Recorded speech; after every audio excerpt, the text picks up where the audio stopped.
in 2023 where we've seen a downturn in CapEx from the carriers and telecom has seen a little bit of a downturn, you do what it takes to move a customer's project forward.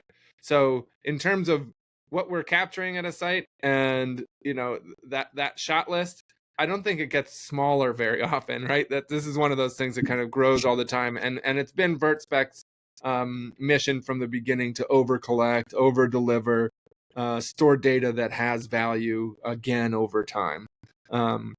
So when we're on a site, typically it doesn't matter what you're asking for. We're collecting, the entire suite, so that when you come back to the, to the table to ask a specific question, we've got the answer for you.